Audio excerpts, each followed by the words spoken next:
Hello friends, here we are on lesson 5. It's been a long road. I know a lot of you are probably feeling like, oh, I'm so far behind, I'll never catch up, and there's so much to learn and do. And there is. There's so much to learn and do. Remember what we've been talking about all along though, is that I want you to choose one thing.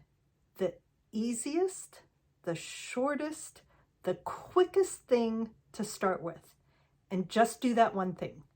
Get started with that one thing. Choose one technique, choose one project that you want to teach, and just do that one thing. Don't worry about the whole thing yet. That can come later. Use this time learning how to make the videos, learning how to use your equipment, learning about the background of the things that you need to do, instead of the entire course that you're going to work with, the entire business that you're going to work with. Take action and do the easiest thing first. Get it done, right? You can do this. I know you can. So don't lose focus. Don't forget about that one thing. And, you know, the tutorials, this class, it's going to be here.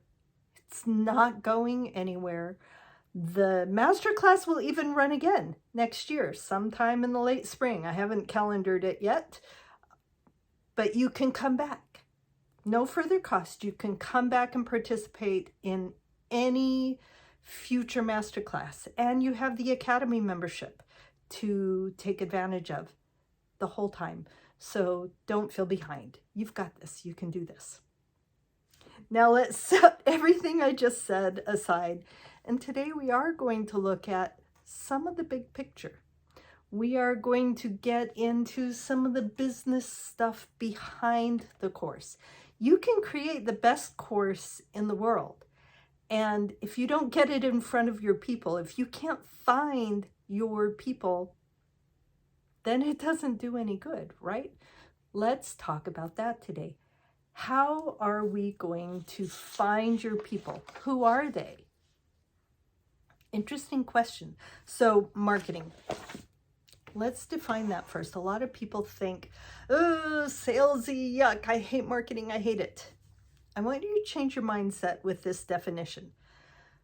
Marketing is building authentic relationships with the right people, so that when you have something to offer, your people are there and ready, and they're going to jump to support you. They're going to jump in because they know you, they like you, they trust you, and they want what you have to offer. Okay, marketing is building authentic relationships. You are not a used car salesman. This isn't about sales at the beginning. We are going to eventually sell to our people, but none of that's going to work if you don't build an authentic relationship first. Now, how do you do that? First of all, you need to figure out who you are and what you are and what your business is all about. So let's go to the first page of the workbook, and we're going to talk about our core values, because you won't know how to reach the people who you need to share your gift with without really defining and understanding what it is that you have to offer, and especially the why. We're going to dig down so that we can get really authentic. I'm going to use that word over and over, authentic. We are going to get really authentic with our customers. So get out a pen, get out either a notebook or the workbook, and we're going to do some big thinking, some deep thinking, some inward thinking to start with. That will help us move forward. You have to have a framework. You have to, like if your gift is a bowl of water to somebody who is very thirsty, you have to shape that bowl of water and find the people who really need it, right? So let's figure out what shape your vessel is in. Okay, we're business people. Let's learn about our own business. First of all, think about what it is you want to build and What do you love about your business? Now, your business is going to be different than mine. It's going to be your business. I don't want you to think about all the other things you've seen about out there. I want you to think about your own business, okay? You can, if you want to, get out the business planner that was in lesson 1. It's got a lot of useful blank pages for things like this. Or do it in the workbook now and then do it again later in the business book. Okay, I know one of the things, or I'll just tell you some of the things I love about my business to kind of spur your thinking. So I love that my business is working with creative people. I love that my business is able to help people. I love that I get to see people be successful instead of just sending a product off and then I don't really have any relationship with my customers. I get to be with people. I get to understand a little bit about them. I get to watch them grow, and that excites me. I love that I get to learn new skills all the time with my business. I love that in my particular business, especially with the AVT, I get my fingers in all the pies. I get to know all the parts of it. I am working on technical things. I'm working on writing. I'm working on people skills, on teaching and talking to people, just all of it. That excites me. I love that about my business. I love that I'm my own boss. When I work for myself, I get to decide how much I'm going to work. Very privileged that way, that I don't have to, that I'm able to consider taking some time off when I need it. Because you never know when life is going to happen, right? We might need to be in our homes. So working from home might be the ideal business for you. I have had times in my life where I've had to put my business aside to take care of more important things. And because I'm my own boss, nobody got fired. And it worked out okay. Look at me. So after I ask you each one of these questions, I want you to hit the pause button right up there. Hit the pause button and really take some time to go think about it. This might be an on-off lesson for the next couple days for you, because I want you to think deeply about it, one question at a time. Okay, pause. Now, the next question I want you to think about and ask yourself is, why are you starting your business, or why did you start it if you are already in business for you? Why did you turn this thing that you love into something that you want to make money at? For me, way back when I first started teaching in the quilt world, I just needed money to buy fabric. We were broke. I had no money to buy fabric. So I wanted, as a quilter, as a sewer, to be able to afford, if I saw a project I wanted to do, I wanted to be able to get all the fabric for it. It's expensive, right? So that was one of the reasons why. I love meeting the people. One of the reasons I started my business is because even though I come from a family of educators and thought, I am never going to be a teacher, I'm a teacher. It's in my blood. I love sharing what I do. So that's one of the reasons I turned what I love to do into a business. And I love being useful. For me, I saw that there was a need out there, and I love being able to fill a need. I love that the Academy is something that can really help people. Okay, this is another click, put it on pause. Go think about why you want to turn what you love to do into a business. I'll be here when you get back.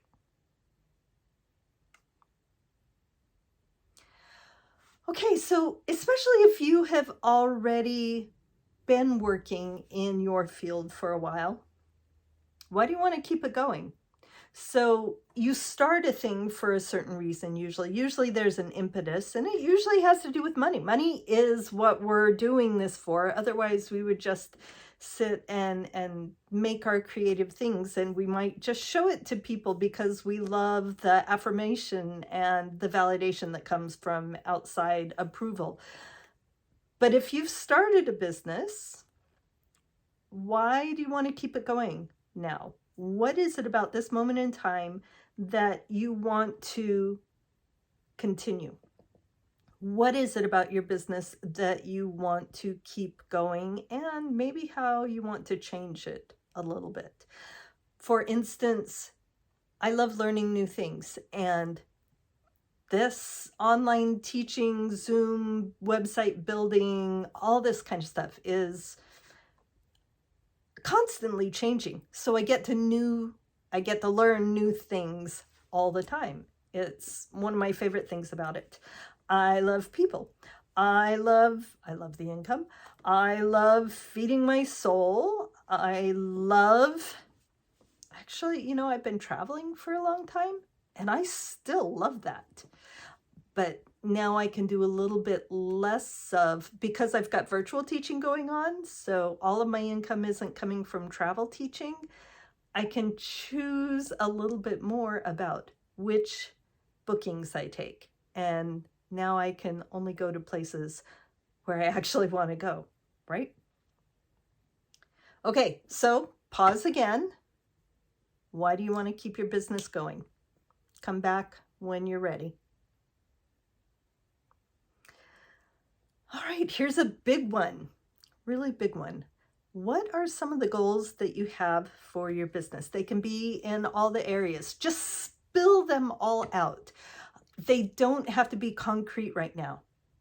Just get all the ideas out there. They don't have to be real. You can shoot for pie in the sky. In fact, that's kind of cool. If it scares you a little bit to make that big of a goal, then you're on the right track. It's kind of like the North Star principle. The North Star is kind of a constant in our sky, and we can follow it to achieve a certain direction, right? But are we ever going to set foot on the North Star? Of course not. But if we are using the North Star to guide us instead of that tree at the end of the meadow over there, you're going to get a lot farther, right? You might get to the top of a mountain if you set a goal so high. Now, again, this is just thinking pie in the sky. What are your goals? Some of the things like, how much money do you actually want to make? How much time do you actually want to put into this? One of the reasons we're doing this online thing is to shrink some of the time we need to spend on our business, right? You don't have to put every hour you have into this after you build your online classes. It gets easier and easier as you go. What impact do you want to have on the world? Leaving a legacy is fine. It's good. It's something really good to think about. One of my goals is I just want to leave the world a better place because I was here. It doesn't have to be a giant, huge impact, but I want to do something good in the world. I want to make it a better place. I want to put something that lifts other people out there. That's one of the reasons I do this. Now put it on pause and spill out all the ideas. All right, coming back. Let's kind of go sideways, work around the edges of all of these ideas.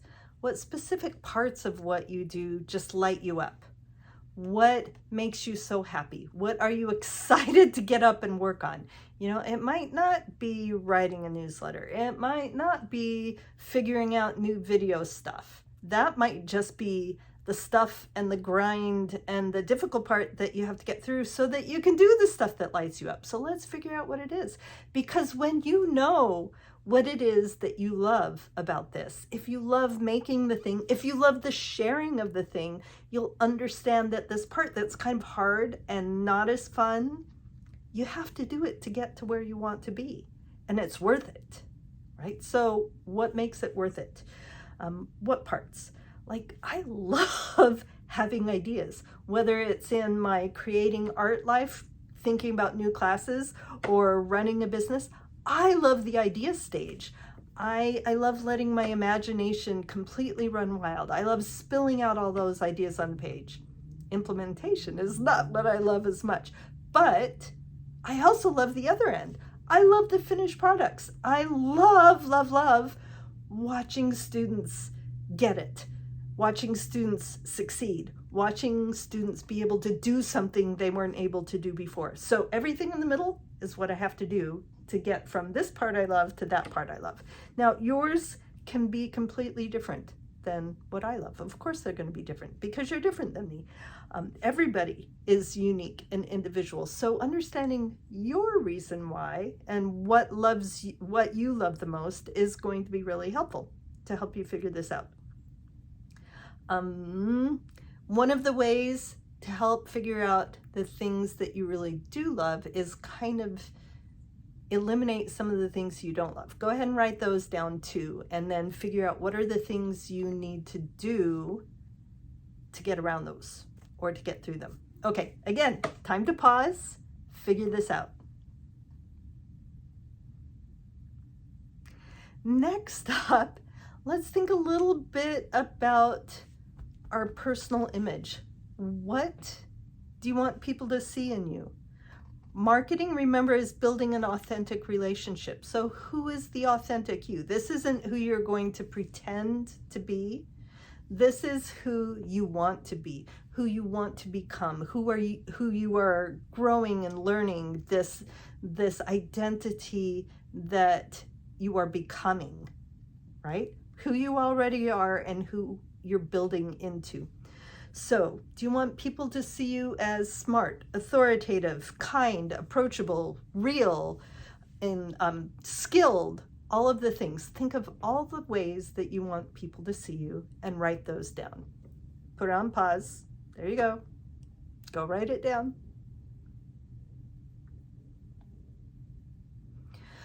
Okay, thinking of all those things about the reasons why you're in this, the reasons why you do this. Why do you want students to take your class? They can learn the same thing other places, right? So why are they going to come to you? What is it about you, all that stuff that you just wrote down? Why is it that they're going to come to you? Now you can, for instance, for me, just giving you some ideas, you can learn about these business things all over in YouTube and other places. But I want people to come to me, not because I'm the smartest person in the room. I'm definitely not. I'm like only one step ahead of you guys most of the time.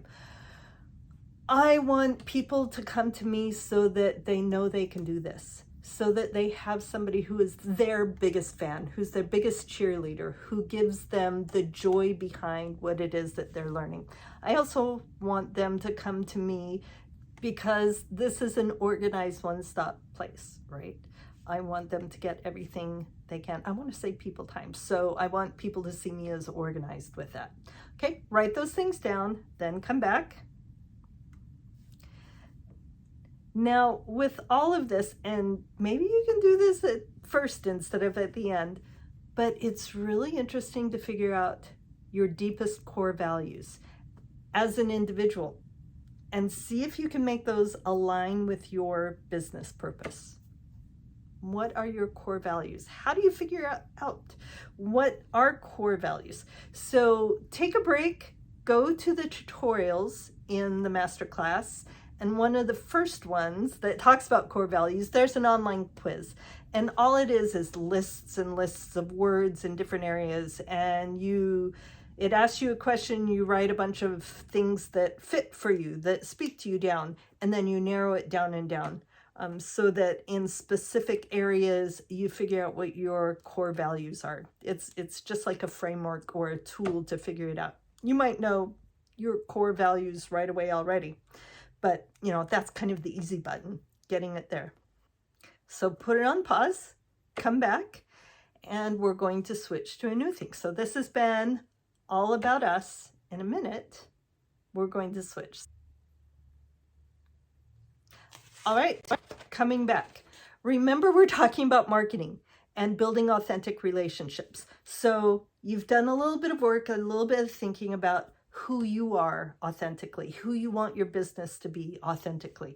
Now, the other part of that relationship, the student, that's where we need to go next. So here's the thing.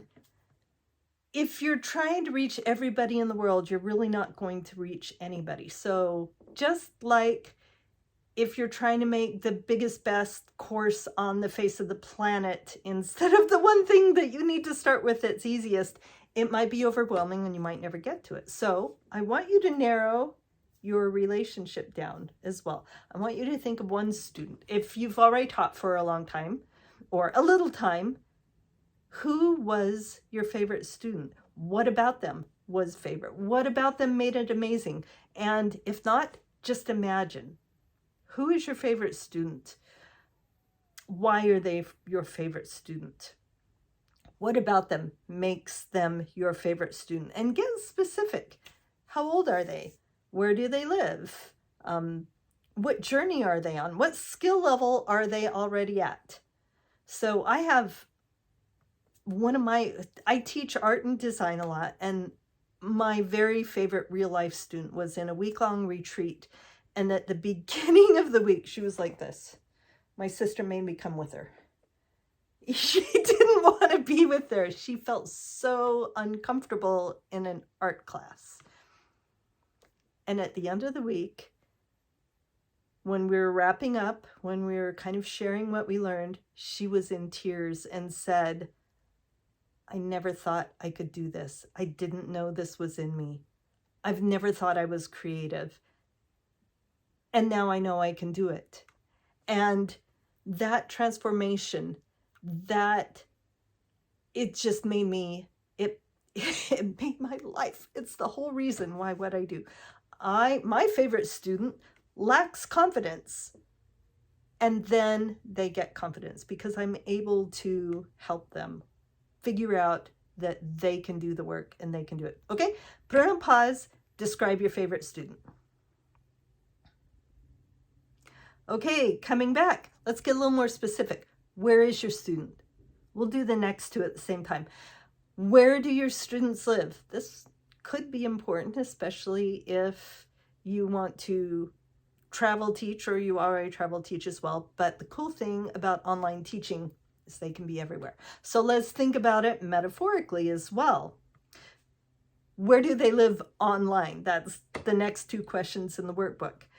Are they older? Age kind of matters because you'll find most creative older people in groups on Facebook and then maybe Pinterest. And the demographic gets a little bit younger when they're on Instagram. What are they doing on Instagram? And then the younger you go, oh, well, they're all on YouTube. Everybody's on YouTube, right?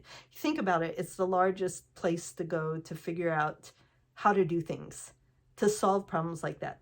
Got a problem? Got to figure out how to fix a leaky faucet. The first thing I do, go to YouTube, right? There's always a video for that. So YouTube's great. The younger they go, are they on TikTok? Are they on Twitch? Are they in business associations? Are they in some kind of groups? Where are they online and where are they in real life? Spill it all out, figure it out. And now we're going to start putting those things together. Our authentic self with the audience that we really, really want to connect with. Marketing is not about selling. It is about building an authentic relationship. Later, it does get to selling because you build that relationship, and then at the right time, when you have something to offer, they're ready for it. Your ideal people are ready for it. So what does your student lack that you can provide? When we talk about marketing, so many times we are like, I can save you, I'm the hero, but that's not what we're doing. We are the guide. Our person is the hero of the story. They are on the journey. They have a problem that they need to overcome. What is the problem that your student needs to overcome? What do they lack? Are they lacking a certain skill? Are they lacking confidence? Are they lacking the right tools? Are they lacking access to the things they need to do what they want to do? What does your student lack? What is the problem that they need to overcome? And then we're going to think about, how do you help them solve it? Because you're not the hero, you're the guide. You're Gandalf, you're Obi-Wan Kenobi. You are not Luke or the Fellowship, right? You are the guide. You are helping them on their quest, because maybe you've done it before. Maybe you've been on that quest, so you know the way. You know the secret entrances through the back of the mountain. You know the things that your student needs to know in order to achieve their quest. So specifically, how can you help them solve the problem that specifically they have? Now, no hero starts a quest unless they're trying to avoid a bad outcome, right? So they have a problem and they lack something. What is going to be the consequence if they don't achieve their quest? This is the opposite way to think about our end goal to start with, right? There's a negative consequence that they want to avoid. Do they need to avoid frustration? Do they need to save time and not waste all their time? Do they need to not get overwhelmed with everything and just quit? What negative consequence do you want to help them avoid? Kind of with this class, at this point, I know my students are going to feel overwhelmed. My teachers, my wonderful people. So this is why I keep being your cheerleader and telling you to focus and look at this not as this big giant thing. Just take a small bite at a time. Just learn a little bit at a time. And that's how you can overcome this overwhelm, this, oh my gosh, it's too big, I'll never get there. It's not too big. You'll get there, I promise. So that's the negative consequence that I'm trying to help you overwhelm. What is the negative consequence that you want your students to avoid? And on the flip side, here's where we really get to it. This is where we put it all together. We thought about who we are, what we want our business to be. We've thought about who our student is. These are the two things that need to connect. So let's write our big why we do this, right? So think of yourself, your business, your core values, your core student, and I want you to write this sentence. You bring together blank. Who? Who are your people? Specifically, who are your people? Short word, not everybody. One word, your ideal student. You bring together these people to do, what is the quest they're on? What are they trying to accomplish? So that, what's the transformation they have? What are they avoiding? What's the achievement at the end? Why are they doing this in the first place? Okay, for instance, I bring together creative makers so they can build online businesses so that they have more income and have more time to spend doing the things they love. Okay, put it on pause again and think about your big why. Okay, back real quick. This time you're going to put it on pause without me talking about too much. Next page, page 4. 5 ways I can help my students. Now, first of all, I want you to spell out 500 ways. Just write them all over the back of the last page or something, and then pick out 5 specific things that you can actually do to help your students on your quest. So before you did the who and the what they're doing and the why, now let's do a little bit of the how. How are you going to help them? So spill out a whole bunch of ideas and then write it down. How are the ways that you can help your students?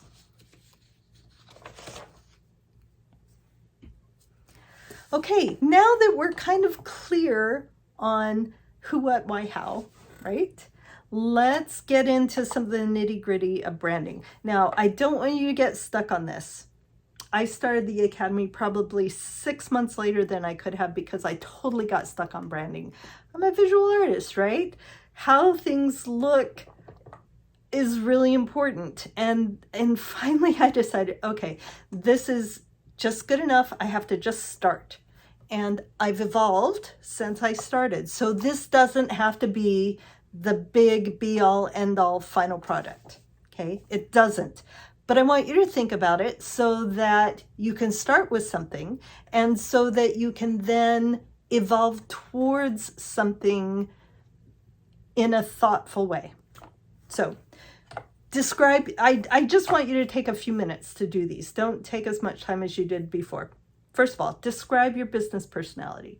What, if your business was a person, how would they be? Would they be the party person that everybody loves to come to? Would they be the librarian who is the fount of all knowledge? Would they be the best friend or the wise crone? You know, who is your business? So kind of describe that personality and then think about what colors kind of go with that.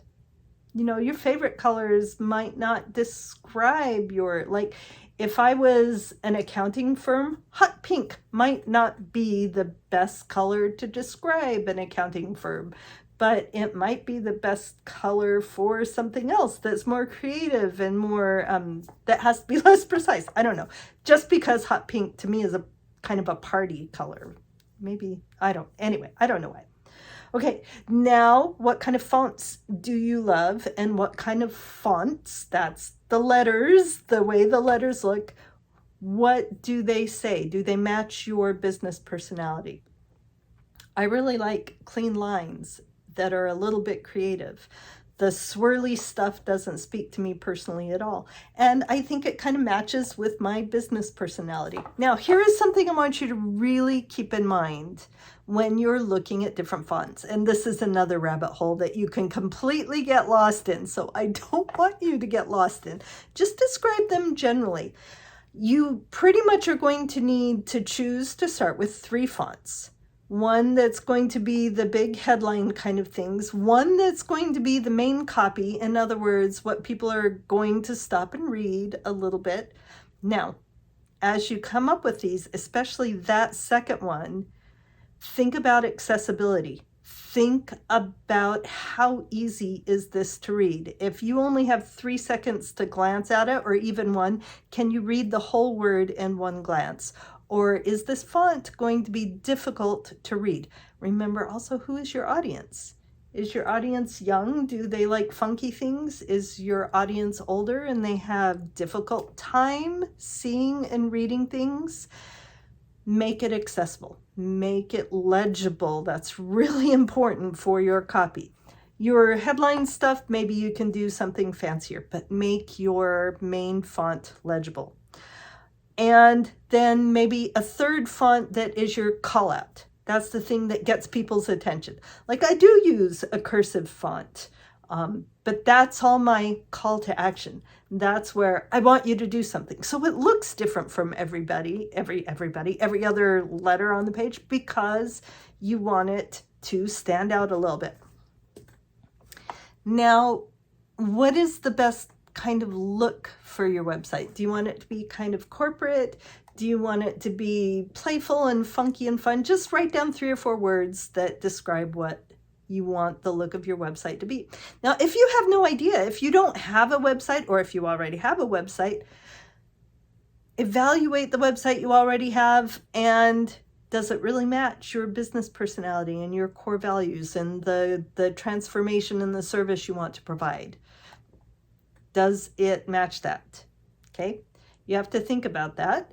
And if you don't have a website, go look at a bunch of other websites. You know, we're all looking at websites all the time. I want you to start analyzing them. I want you to start thinking, is this easy to read? What does this business personality look like when I first glance at their website? Okay, sometimes it's important. It's always important. But you want your business personality to match the look of your website.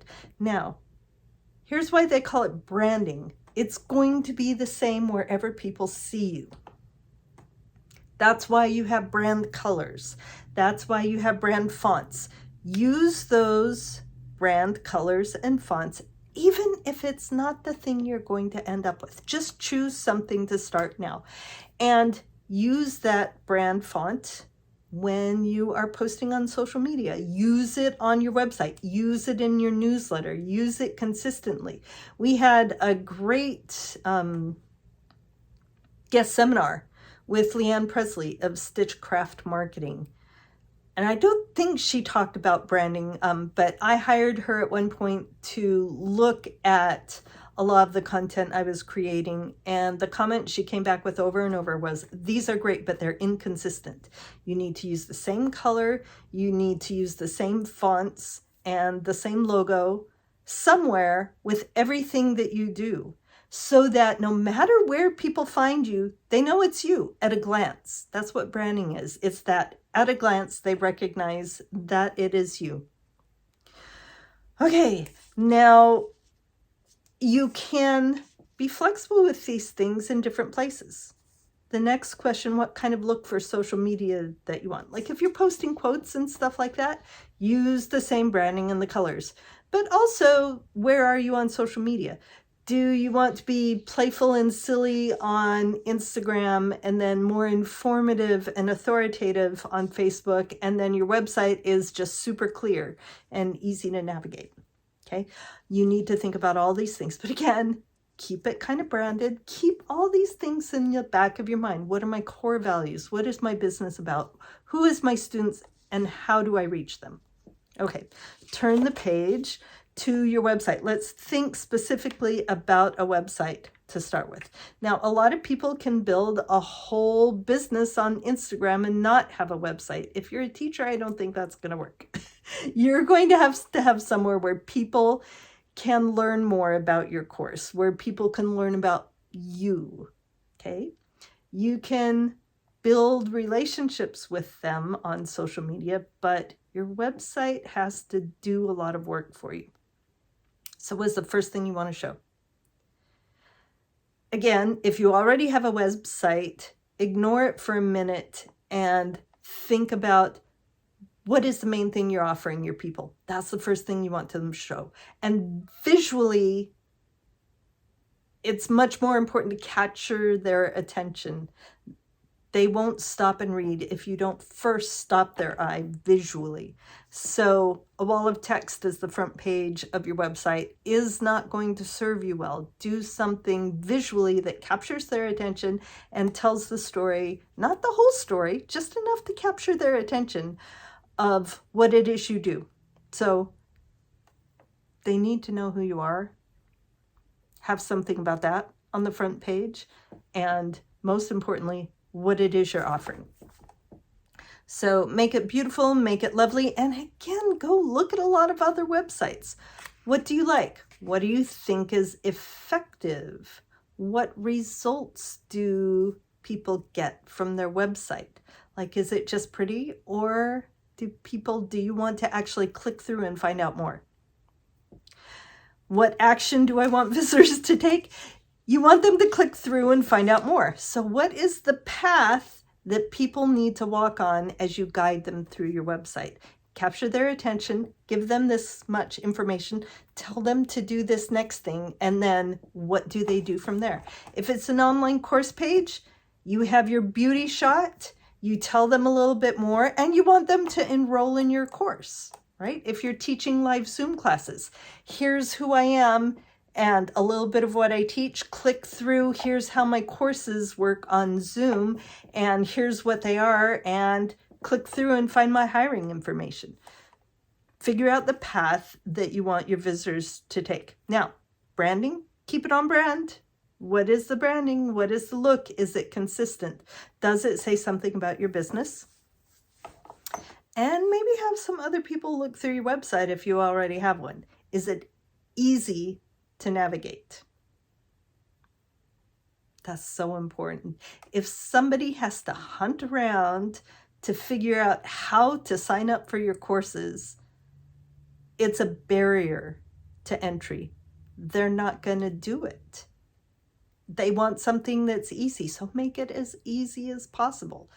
I have actually been on teacher websites who I know teach on-demand classes, and I could not find where to sign up. They might on the front page have, here's my lovely on-demand classes, but the actual sign-up page was like hidden in their publications page, like 5 pages down.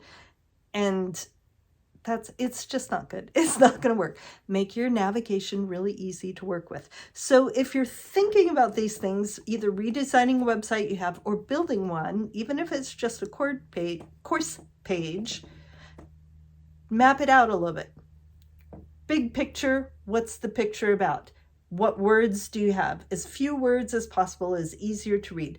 What do I want them to do next? Click here or scroll down and see a little bit more about my face, read a little bit more about my class, and click here to sign up. What it is you want them to do, make it as easy and fast as possible. Okay, now let's talk about one of my favorite things, newsletters. Okay, why do you need a newsletter?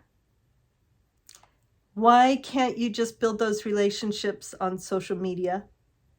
Which you can, you really can. Why can't you just have a blog or a website? You can. All of those things are really useful. But do you see everything the people you follow post on Instagram or Facebook? It's kind of random, right? It depends on what time they posted and how far you're scrolling. You might never get to a thing that they posted that's important. People have to come searching for your newsletter. I mean, Facebook, social media things, you do kind of push it out to them, but a website, they're going to have to find. They're not just going to randomly happen on it. Now, if you can use all of those things to get people to sign up for your newsletter, they have given you permission to approach them. It doesn't randomly come up. It doesn't have to be something that they have to work for. They've invited you into their inbox. You can reach all of them with the same information at the same time, and they're your people. They're not random. They've chosen you. Now, let's think about numbers before we go anywhere else. It doesn't matter really how many people you have on your newsletter, and never worry about people who unsubscribe. I would rather have 20 people on my newsletter who are going to buy things whenever I have something new to offer than 2,000 people who really aren't engaged. Okay, so it's not about the numbers, it's about the authentic relationship that you have built. And a newsletter is a really, really good place to do that. So as you're designing a website, as you're working on your social media, as you're using your branding, lead all of those people to a newsletter. That is the marketing tool that is going to be the most useful for actually getting people to sign up for your classes. Okay, remember to keep it branded. Remember that you're building relationships and you can use your newsletter for that. Think about what about your newsletter is going to be value, because you're offering people a gift. You're guiding them. Remember what it is, what is the thing that they need to find? What is the bad consequence? How can your newsletter do that? Your newsletter should be like 80% giving, 80% teaching, 80% something of value. And then your people understand you, they know you, they like you, they trust you. And when you have something to offer them, then they're like, that will help me get over the issue that I need to get over. So build relationships with your newsletter. Your newsletter needs to help people learn your story. Okay, it is about you. My personal art newsletter is a cheerleading newsletter. I tell them about a struggle I had making a piece of art and how I overcame it and how that applies to them. And it doesn't have to be long. Do you really read long newsletters? Keep long things maybe for a blog, or if you write long things, that's like 5 newsletters. Don't do everything in one newsletter.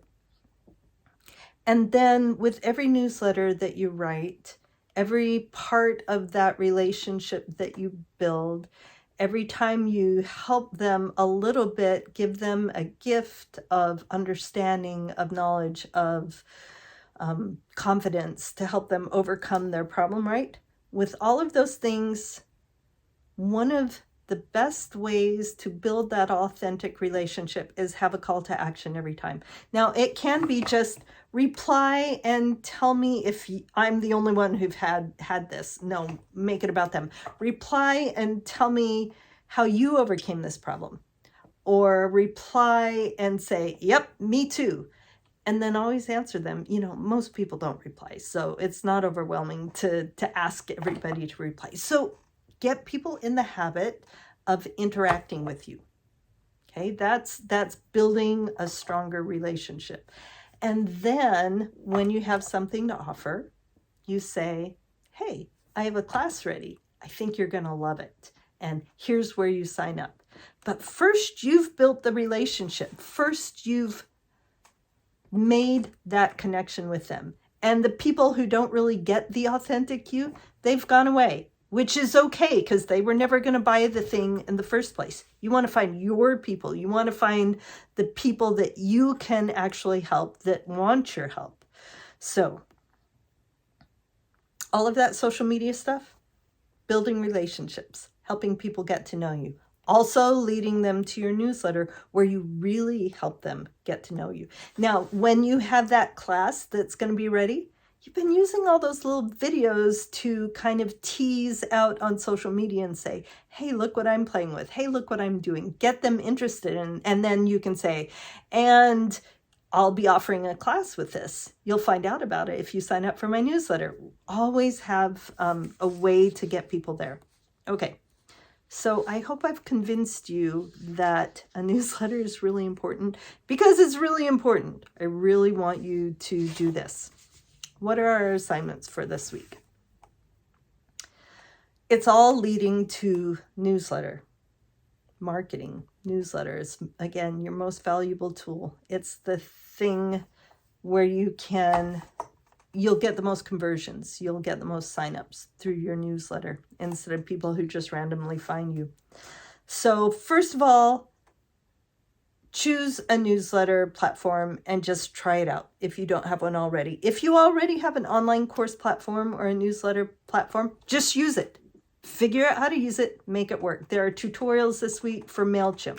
I've used Sendinblue. I've used Flowdesk. Right now I'm working with the New Zenler email automations and figuring out how they work, because a lot of the online course platforms are becoming all-in-one. So they become your newsletter. They capture emails with your landing page, and then you use that actual service to send out the newsletters. So check out what you have already. If you don't have anything, pretty much all the newsletters, or at least MailChimp for sure, you start out for free. So just sign up for one and figure out how to use it. Number 2, start filling out real quick a list of stories about you, about your business, about what it is you do, about the thing you do, about the problems you have, about how you have solved it. Just little short bits that if you were talking to somebody over dinner, what stories would you tell them? Those are the things you want to put in your newsletter. Not the whole story, just part of it. And then you can hook them, say, and I'll tell you the end of the story in the next newsletter, or you can find it on my blog, or whatever, right? So get a bunch of topics out, and it will make it so much easier. I can tell you, if you decide that you're going to send out a newsletter once a month and you're going to come to the night before and go, I don't know what to write about. If you have this list, it's going to be easy. In fact, you could write a whole bunch of newsletters all in one sitting and have it ready to go. Okay, now once you have signed up for your newsletter platform, create a branded template. They all have some way, or you can just create it in a document. What is it going to look like? If you don't have to format it every time, it's going to create this system that makes it easy. We've talked about systems before. Get it streamlined.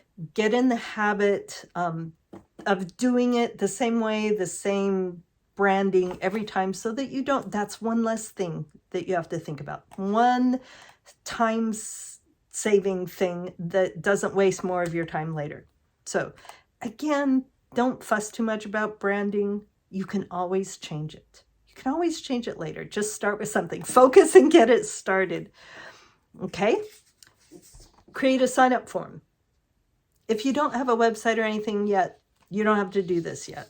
But think about a sign-up form. If you already have a website, if you already have a list started, create a sign-up form. And I know pop-ups are annoying, but they work.